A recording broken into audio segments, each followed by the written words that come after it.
Assalamualaikum sahabat Glory Story.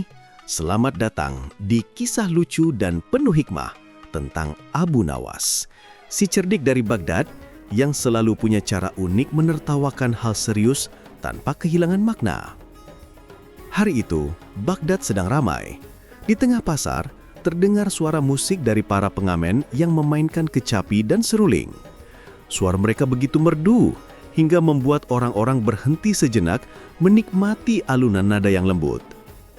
Namun, tak lama kemudian, suasana berubah. Seorang ulama Wahabi lewat, wajahnya tegas, alisnya tebal, dan sorbannya putih bersih. Begitu mendengar musik, ia langsung berhenti, mengangkat tangannya tinggi-tinggi dan berteriak lantang, "Berhenti! Musik itu haram!" Orang-orang terkejut, pengamen pun langsung bungkam, menurunkan alat musiknya dengan gemetar. Beberapa orang di pasar mulai berbisik, sebagian setuju, sebagian lagi heran.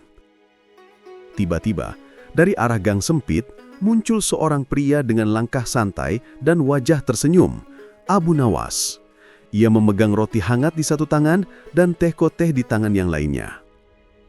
"Wahai Syekh, adakah engkau berteriak seperti penyanyi pasar, padahal engkau melarang musik?" Orang-orang tertawa kecil. Syekh Wahabi menatapnya tajam.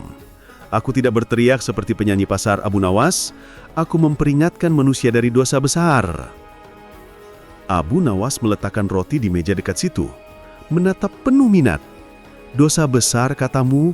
Wah, aku kira musik cuma bikin lapar bukan masuk neraka."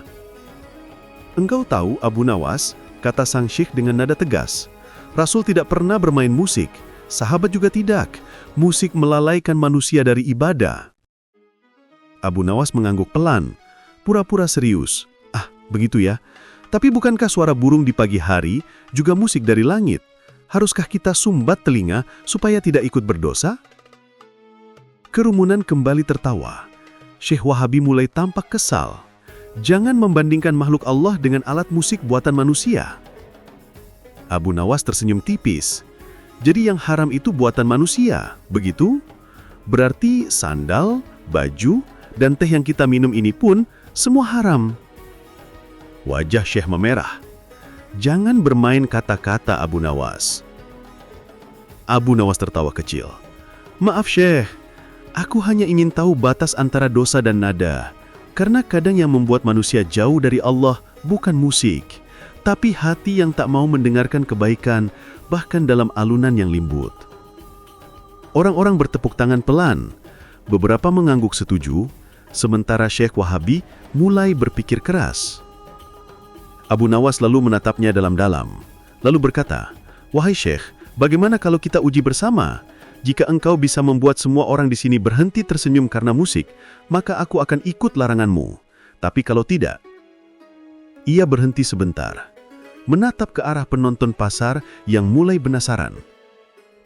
"Maka, engkau harus ikut aku mendengarkan satu lagu, hanya satu, tanpa berdosa." Kerumunan langsung bersorak. Syekh Wahabi menatapnya tajam, tapi kali ini ada sedikit rasa ragu di matanya. Akankah Syekh Wahabi menerima tantangan Abu Nawas? Ataukah ia akan mencari cara lain untuk membuktikan bahwa musik memang haram? Jangan lupa subscribe dan nyalakan loncengnya di Glory Story, karena kisah ini baru mulai seru.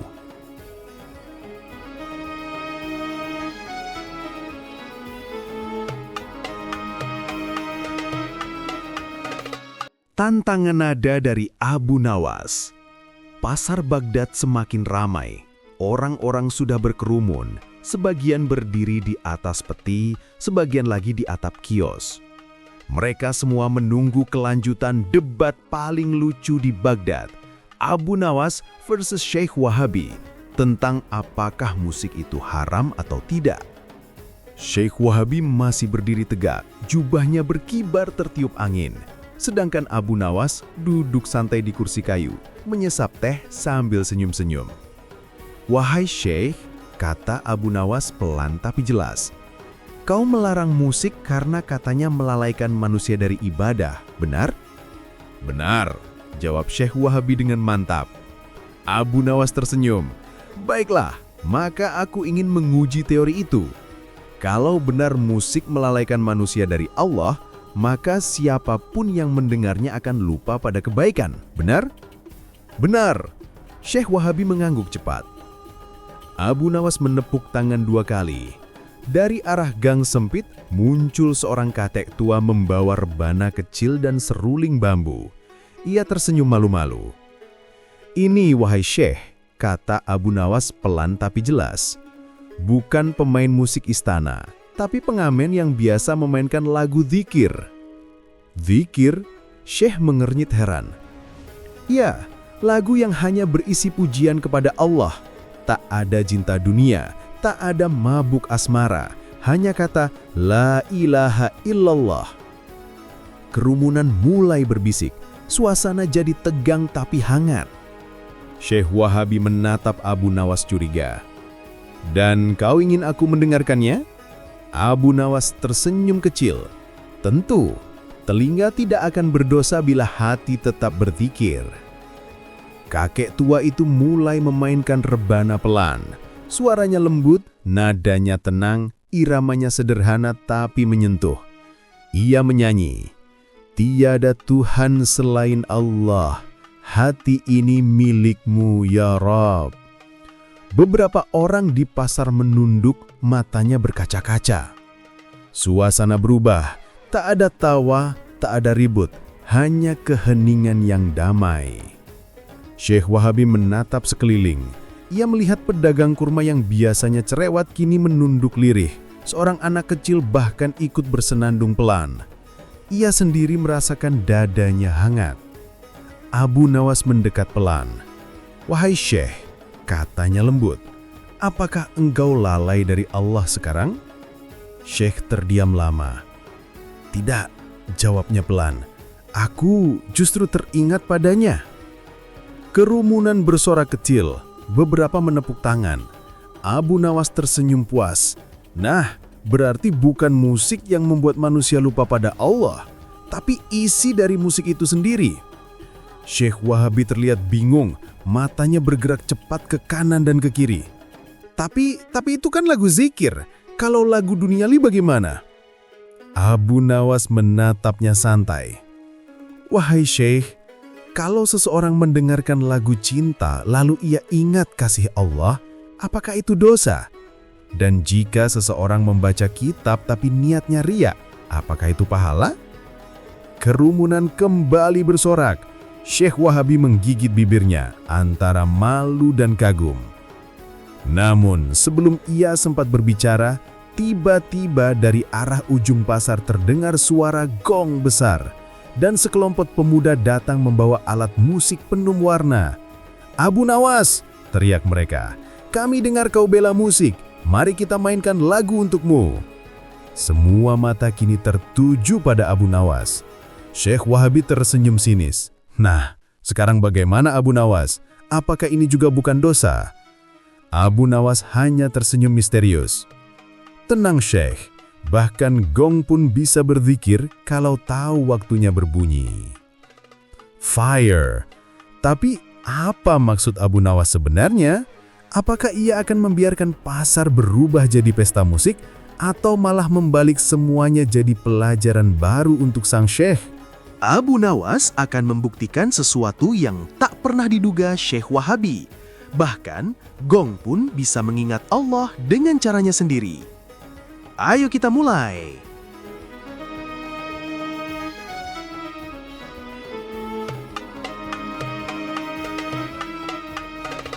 Ketika gong bicara tentang Allah, kerumunan di pasar Baghdad semakin riuh.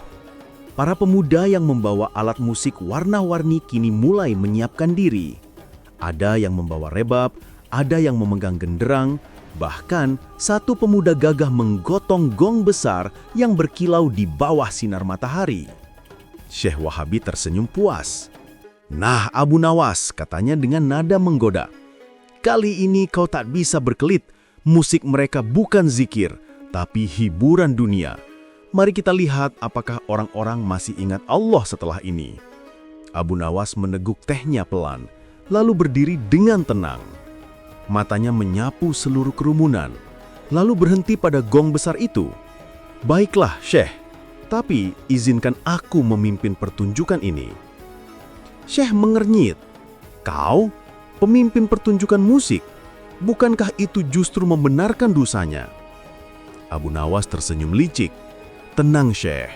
Aku hanya ingin memastikan bahwa setiap bunyi yang terdengar hari ini akan menjadi saksi, bukan dosa." Kerumunan bersorak kecil. Penasaran, para pemuda menatap Abu Nawas dengan heran, tapi mereka menunggu instruksinya. Abu Nawas melangkah ke depan gong besar, menepuknya pelan. "Hai gong, hari ini engkau akan berbicara untuk Allah, bukan untuk dunia," katanya dengan nada seolah berbicara pada makhluk hidup.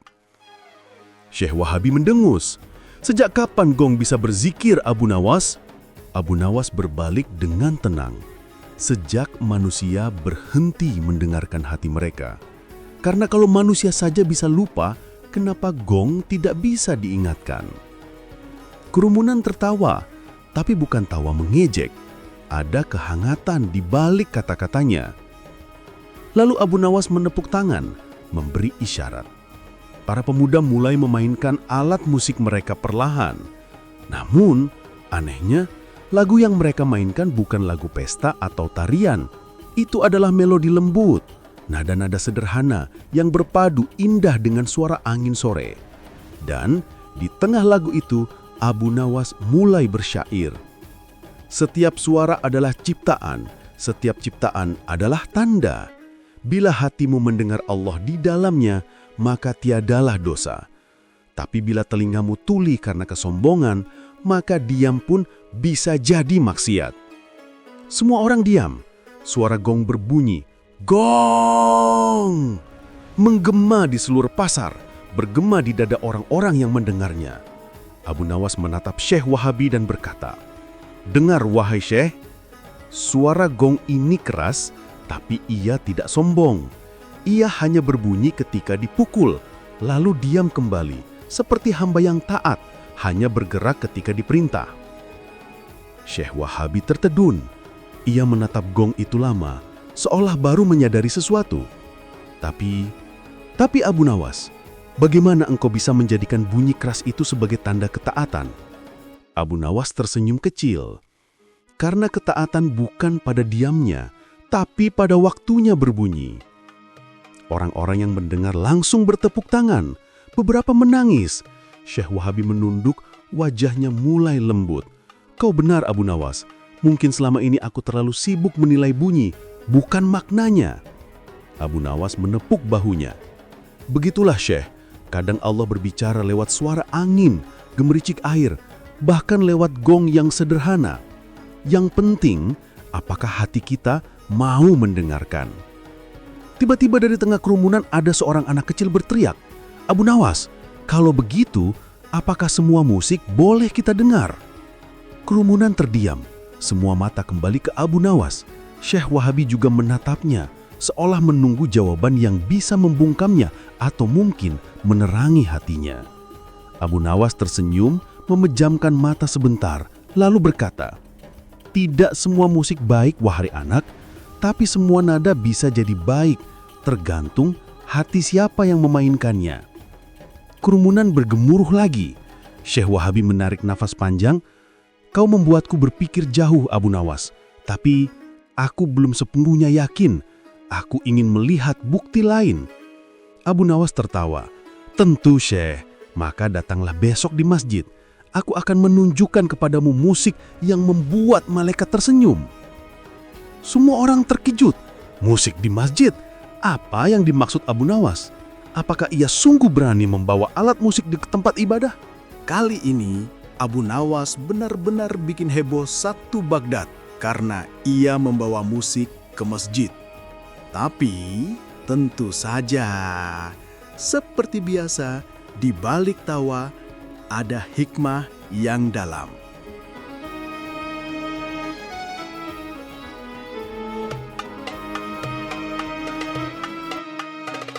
Musik di dalam masjid. Keesokan harinya, suasana Baghdad berubah luar biasa. Sejak pagi, berita sudah menyebar dari pasar ke istana. Abu Nawas akan membawa musik ke masjid. Sebagian orang datang karena penasaran, sebagian karena ingin membuktikan dosa Abu Nawas, dan sebagian lagi hanya ingin tertawa melihat kelakuannya. Masjid besar Baghdad penuh sesak. Di saf paling depan duduk Syekh Wahabi dengan wajah serius, diapit oleh murid-muridnya yang membawa kitab dan pena. Sementara di depan mimbar, berdiri Abu Nawas dengan senyum jenaka mengenakan jubah putih bersih, memegang tongkat kecil dan rebana di sisi kakinya. "Assalamualaikum sahabat-sahabat," katanya lantang. Kelumunan jamaah yang sudah tahu Abu Nawas memang suka bicara aneh, langsung tertawa kecil. Syekh Wahabi menatapnya tajam. "Abu Nawas, ini rumah Allah. Jangan kau kotori dengan bunyi-bunyian dunia." Abu Nawas menunduk hormat. Justru karena ini rumah Allah, maka hanya pujian kepadanya yang akan berbunyi, wahai Syekh. Suasana menjadi hening. Abu Nawas mengangkat rebana kecilnya dan berkata, "Aku tidak akan memainkan musik untuk menghibur manusia, tapi untuk membangunkan hati mereka." Syekh Wahabi mengerutkan kening. "Apa bedanya itu, Abu Nawas?" Abu Nawas tersenyum jenaka. "Mari lihat bersama." Ia lalu memberi isyarat pada dua murid muda yang membawa alat musik kecil, rebab dan seruling. Namun sebelum mereka memainkan apapun, Abu Nawas berkata, "Setiap alat ini hanya akan bersuara setelah aku mengucapkan kalimat Subhanallah. Jika tidak, maka mereka akan diam." Kerumunan menahan napas. Abu Nawas menatap ke langit dan berucap lembut, "Subhanallah." Rebana berbunyi satu kali. Dem. Seruling menyusul. Fiu. Suara itu lembut, pendek, tapi indah. Seolah menjawab pujian yang baru saja keluar dari mulut Abu Nawas. Syekh Wahabi tertegun. "Apa yang kau lakukan, Abu Nawas?" Abu Nawas tersenyum damai. "Aku hanya menunjukkan, Syekh, bahwa alat ini tidak berdosa. Mereka hanya berbunyi ketika manusia mengingat Allah." Kerumunan mulai bergetar oleh rasa takjub. Beberapa jamaah bahkan menangis, bukan karena musiknya indah, tapi karena mereka merasa seperti baru mengingat Allah lagi lewat alunan yang sederhana itu. Abu Nawas melanjutkan, "Setiap kita mengucap Alhamdulillah, maka biarlah alat ini menjawab dengan nada agar telinga dan hati sama-sama bersyukur." Ia mengucap, "Alhamdulillah," dan rebana berbunyi, dum, dum, dum, fiu, lembut sekali, seolah angin pagi ikut berzikir. Syekh Wahabi yang sejak tadi menunduk, akhirnya berkata lirih, "Abu Nawas, aku tidak merasakan lalai, justru hatiku tenang." Abu Nawas menatapnya dengan mata berbinar. "Itulah maksudku, Syekh, musik bukan dosa, selama ia mengingatkan manusia kepada yang menciptakan suara." Kerumunan tak kuasa menahan air mata. Beberapa jamaah bahkan mengangkat tangan, ikut berdikir dengan irama rebana yang lembut. Syekh Wahabi menunduk dalam, menahan haru. Aku tak menyangka, Abu Nawas. Aku kira kau akan membuat kegaduhan, tapi ternyata kau malah membuatku mengingat Allah dengan cara yang tak pernah kupikirkan." Abu Nawas tersenyum bijak. Kebenaran kadang tak datang lewat kata, Syekh. Kadang ia datang lewat nada yang sederhana. Masjid hening, hanya gemar dikir yang terdengar. Namun tiba-tiba, dari belakang seorang jamaah tua berdiri dan lantang. "Wahai Abu Nawas, kalau musik bisa jadi ibadah, apa bedanya dengan azan yang dilakukan oleh muazin?" Semua orang terdiam. Pertanyaan itu menusuk, tapi adil. Syekh Wahabi menatap Abu Nawas, menunggu jawabannya. Abu Nawas tersenyum pelan. Pertanyaan bagus. Dan jawabannya, ia menatap semua orang dengan wajah misterius. "Akan kujelaskan besok di depan istana. Karena ternyata suara manusia pun bisa jadi musik. Tergantung siapa yang mendengarnya." Semua terkejut. Apakah Abu Nawas akan berani membandingkan musik dengan azan di depan khalayak istana dan di hadapan khalifah?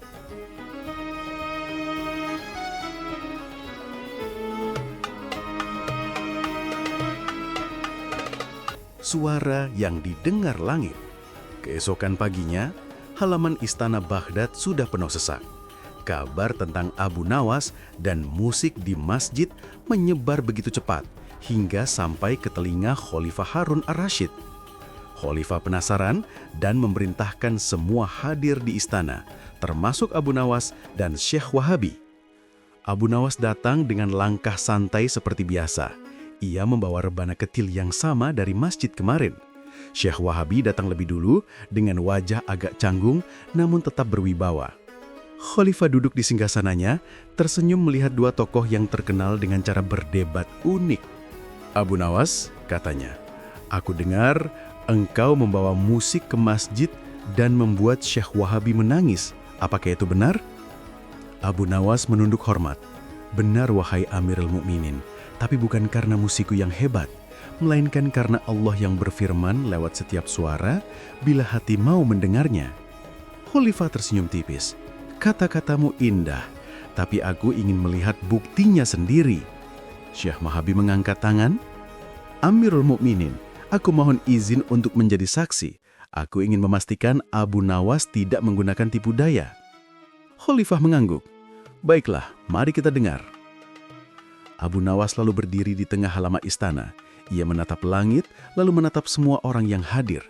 "Wahai manusia," katanya dengan suara lembut tapi menggema, "hari ini aku tidak akan memainkan musik dunia. Aku akan memainkan musik hati." Kerumunan mulai berbisik. Abu Nawas menaruh rebananya di tanah, lalu ia mengucap dengan penuh khusyuk, "Bismillahirrahmanirrahim." Tak ada bunyi rebana, tak ada seruling, hanya keheningan. Namun anehnya, di tengah keheningan itu, semua orang merasakan sesuatu bergetar di dada mereka. Abu Nawas menutup matanya dan berkata, "Apakah kalian mendengar suara itu?" Syekh Wahabi menatap sekeliling. "Aku tidak mendengar apapun." Abu Nawas membuka mata dan tersenyum. "Tepat sekali, Syekh, karena suara itu hanya didengar oleh langit." Kerumunan terdiam. Khalifah mengernyit penasaran. "Apa maksudmu, Abu Nawas?" Abu Nawas mendekat pelan, menatap Khalifah dengan penuh hormat. "Wahai Amirul Mukminin," katanya, "setiap kali hati manusia bergetar karena menyebut nama Allah, langit akan mendengarnya meski bumi diam." Ia menunjuk ke dadanya. "Musik yang haram bukan yang berbunyi di telinga, tapi yang membuat hati tuli terhadap panggilan Allah." Syekh Wahabi menunduk dalam. "Jadi, yang menentukan halal dan haramnya musik bukan nadanya tapi niat dan isi hatinya?" Abu Nawas menyenyum lembut. "Betul, Syekh. Karena setan pun bisa berkhotbah dengan suara merdu dan wali pun bisa berzikir dengan suara parau. Tapi yang Allah lihat hanyalah hatinya." Khalifah Harun ar-Rasyid berdiri, menepuk tangannya pelan. "Masya Allah, Abu Nawas, engkau membuat hal rumit menjadi terang. Sekarang aku paham, bahkan diam pun bisa jadi musik jika hati kita berzikir." Kerumunan bersorak. Syekh Wahabi menatap Abu Nawas dengan senyum malu tapi tulus. "Abu Nawas, aku datang untuk membantahmu, tapi aku pulang dengan hatiku bernyanyi." Abu Nawas tertawa kecil. "Baguslah, Syekh, karena jika ulama dan penyanyi bisa berzikir bersama, maka Baghdad akan lebih damai." Khalifah pun ikut tertawa. "Dan mungkin lebih meriah juga," katanya sambil menunjukkan senyum lebar. Abu Nawas menatap langit sekali lagi dan berucap, "Lihatlah wahai langit, sekarang semua manusia telah belajar mendengarmu. Bahkan tanpa alat musik, hati mereka sudah bernyanyi." Angin berhembus lembut dan seolah menjawab, daun-daun di taman istana bergoyang pelan, membuat bunyi halus yang menyerupai zikir. Syekh Wahabi menatap Abu Nawas dengan kagum. "Kau benar, Abu Nawas. Mungkin musik sejati adalah saat manusia dan alam sama-sama mengingat penciptanya." Abu Nawas mengangguk. "Betul, Syekh. Dan hari ini, kita semua telah memainkan musik yang didengar langit." Kerumunan bertepuk tangan, suara tawa, zikir, dan haru bercampur jadi satu, menciptakan simfoni paling indah di bawah langit Baghdad. Dan di akhir hari itu, Abu Nawas berjalan pulang sambil bersenandung kecil. Bukan lagu dunia, bukan lagu surga, hanya nyanyian hati yang bersyukur karena kebenaran bisa datang lewat tawa, debat, dan nada. Begitulah akhir kisah debat Abu Nawas Wahabi tentang musik itu haram. Sebuah kisah yang mengajarkan bahwa kebenaran kadang terdengar lembut, tapi menggetarkan seluruh jiwa. Terima kasih sahabat Glory Story sudah mengikuti kisah lucu dan penuh makna ini sampai akhir. Kalau kamu suka kisah Abu Nawas yang cerdik dan menyentuh hati seperti ini, jangan lupa like, share, subscribe, dan tulis di komentar, aku ingin kisah Abu Nawas yang berikutnya.